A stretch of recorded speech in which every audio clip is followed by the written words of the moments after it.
तो आज हम बात करेंगे एक और इम्पोर्टेंट लेक्चर की, जिसमें हम लोग सीखने वाले हैं किसी कुंडली में संचित स्थितिज ऊर्जा। और सबसे इंपॉर्टेंट है अभी तक का जितना पढ़ाया हूं।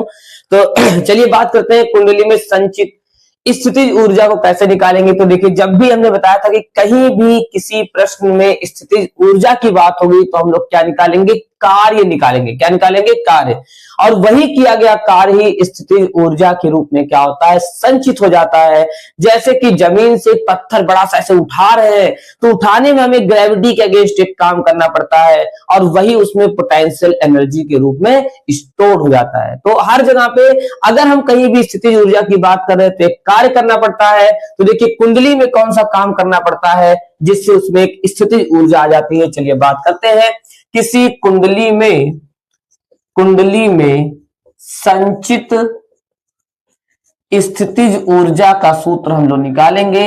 स्थितिज ऊर्जा, कुंडली में संचित स्थितिज ऊर्जा की हम लोग बात करेंगे। देखिए, किसी कुंडली में संचित स्थितिज ऊर्जा, जैसे मान लो कि यहां पर एक कुंडली है और इसमें हम लोग धारा प्रवाहित करके, यहां एक धारा नियंत्रक लगा करके धारा के मान में परिवर्तन कर रहे हैं।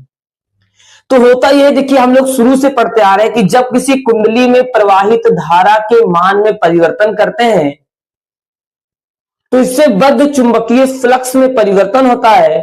और वैद्युत चुंबकीय प्रेरण की घटना को अगर हम लोग याद करें कि तो चुंबकीय फ्लक्स में परिवर्तन से एक विद्युत वाहक बल और एक प्रेरित धारा उत्पन्न हो जाती है।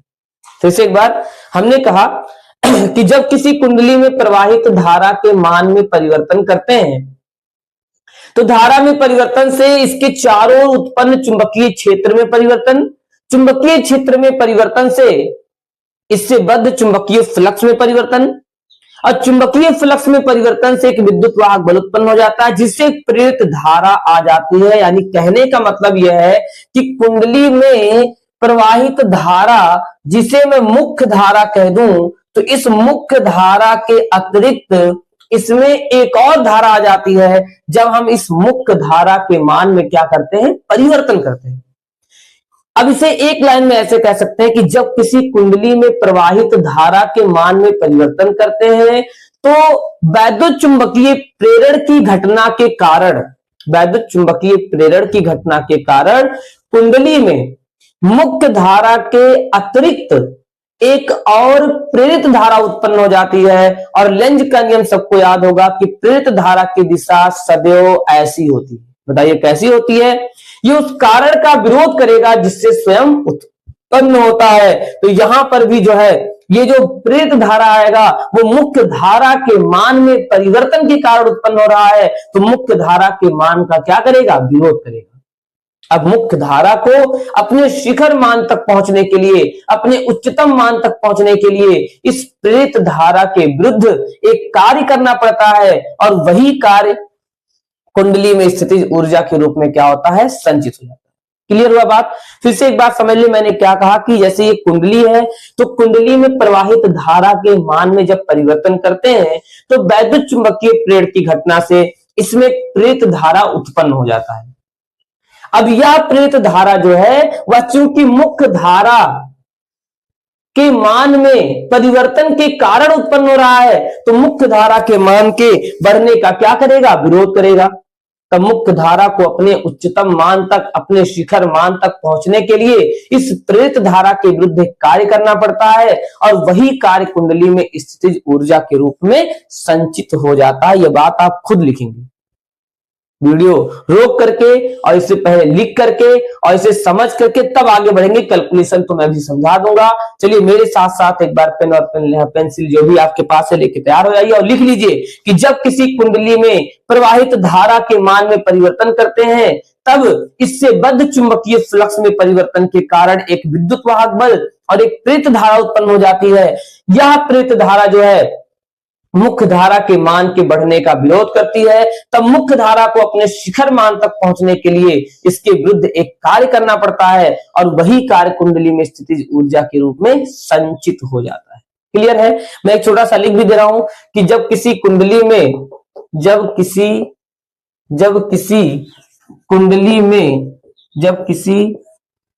में प्रवाहित धारा के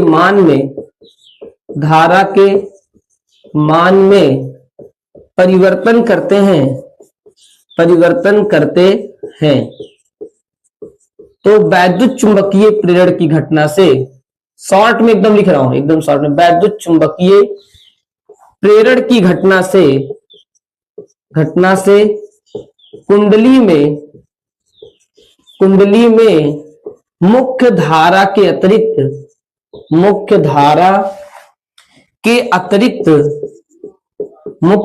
तो रहेगा ही, उसके अतिरिक्त एक और प्रेरित धारा उत्पन्न हो जाती है, एक और प्रेरित धारा उत्पन्न हो जाती है जो मुख्य धारा के मान के बढ़ने का विरोध करती है, जो मुख्य धारा के मान के बढ़ने का, मुख्य धारा के मान के बढ़ने का विरोध करता है, मुख्य धारा के मान के बढ़ने का विरोध करता है, मुख्य धारा के मान के बढ़ने का विरोध करता है। तब मुख्य धारा को अपने उच्चतम मान तक, या शिखर मान कह सकते हैं, शिखर ज्यादा ठीक लग रहा है, शिखर मान तक पहुंचने के लिए इसके विरुद्ध एक कार्य करना पड़ता है। पहुंचने के लिए इसके मतलब प्रेरित धारा के, इसके विरुद्ध एक कार्य करना पड़ता है और यही कार्य कुंडली में स्थितिज ऊर्जा के रूप में संचित हो जाता है। इस प्रकार हम जो है ये बता सकते हैं, इसे आप रोक करके नोट कर लीजिए बढ़िया से, कि जब किसी कुंडली में प्रवाहित धारा के मान में परिवर्तन करते हैं तब वैद्युत चुंबकीय प्रेरण की घटना से कुंडली में मुख्य धारा की अतिरिक्त एक और प्रेरित धारा उत्पन्न हो जाती है जो मुख्य धारा के मान के बढ़ने का विरोध करता है। तब मुख्य धारा को अपने शिखर मान तक पहुंचने के लिए इसके विरुद्ध एक कार्य करना पड़ता है और वही कार्य कुंडली में स्थितिज ऊर्जा के रूप में संचित हो जाता है। अब चलिए हम देखते हैं कि इसका कार्य कैसे निकालेंगे। सभी को पता है कि कार्य बराबर बल गुणे विस्थापन होता है, कार्य बराबर V इंटू Q होता है, कार्य बराबर E इंटू Q होता है।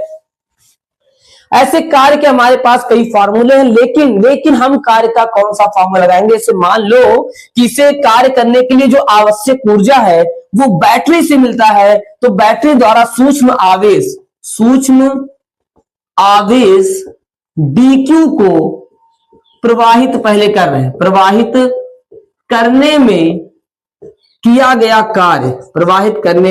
गया कार्य सूक्ष्म आवेश dq को, अब चूंकि आवेश बहुत सूक्ष्म है तो कार्य भी सूक्ष्म होगा dw, और ये होगा -e इंटू dq। माइनस चिन्ह केवल ये प्रदर्शित कर रहा है कि किसी के विरुद्ध कार्य किया जा रहा है। और ये सूत्र कहां से आ गया, देखिए हम जानते हैं विभव V बराबर W अपॉन Q होता है, यहां से W निकालेंगे V इंटू Q होगा।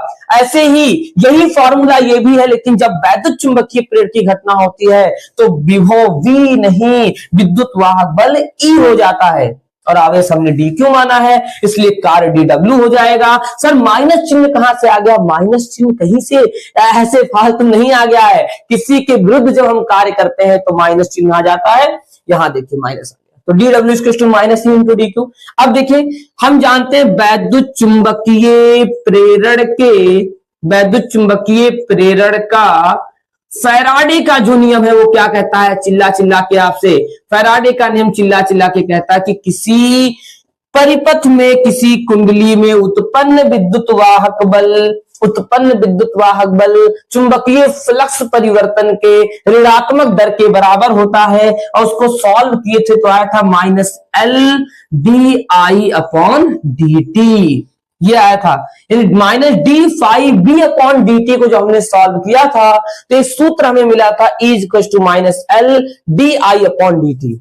यल ही क्यों, क्योंकि एक प्रकार की यह स्वाप्रेरण की तो घटना है भाई, एक ही कुंडली में प्रवाहित धारा के मान में परिवर्तन कर रहे हो तो स्वाप्रेरण की घटना है, तो स्वाप्रेरकत्व मिलेगा, इसलिए E बराबर -L dI/dt लगेगा।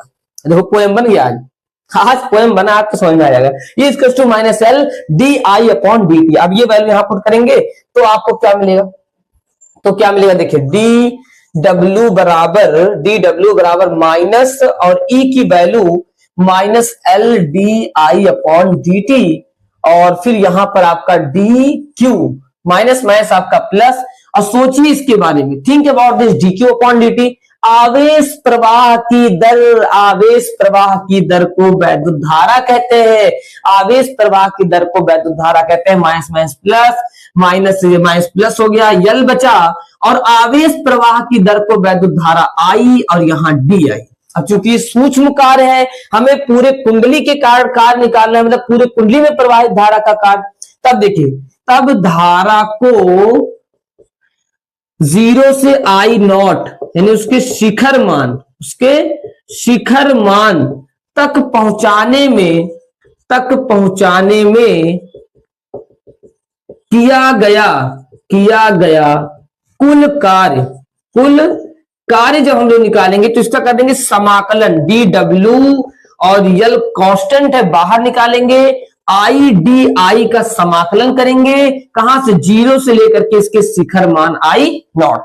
जहां धारा का उच्चतम मान, धारा का शिखर मान आई नॉट मान चुके हैं। ये कैलकुलेशन एक बार और देख लें, किसी सूक्ष्म आवेश डी क्यू को प्रवाहित करने में किया गया कार्य डी डब्ल्यू बराबर minus E into D Q हो गया। ई वैद्युत चुंबकीय प्रेरण के नियम से minus L D I upon D T होता है। ये वैल्यू यहां पुट करेंगे, minus minus plus, minus minus plus, फिर यहाँ dq अपॉन dt आवेश प्रवाह की दर है, आवेश प्रवाह की दर है जिसे हम लोग वैद्युत धारा कहते हैं। और इस वैद्युत धारा की वैल्यू को हमने यहाँ पर पुट कर दिया, और उसके बाद फिर कुल कार्य निकालने के लिए, यानी धारा को अपने शिखर मान तक पहुंचाने के लिए किया गया कुल कार्य निकालेंगे। और फिजिक्स में जब भी कुल निकालना होता है तो समाकलन ही तो करते हो, तो इसीलिए समाकलन कर देंगे।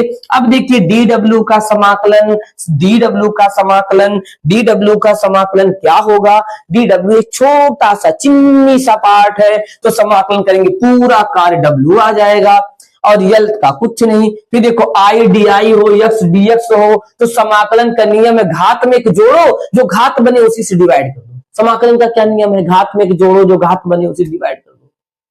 समाकलन का क्या नियम है, जो घात बने उसी से डिवाइड करो। पहले घात में एक जोड़ो, जो घात बने डिवाइड कर दो। तो आई पे एक घात है, एक तो सब पे रहता है, तो एक घात में एक जोड़ेंगे तो आई पे 2 हो जाएगा, और इसी से भाग देना है 2, बिग ब्रैकेट लगा करके, लिमिट 0 से आई नॉट। हाफ को बाहर निकालिए, यल लिखिए, और आई की जगह पे आई नॉट का स्क्वायर माइनस 0 का स्क्वायर, 0 माने कुछ नहीं, डब्ल्यू बराबर हाफ यल आई नॉट का स्क्वायर।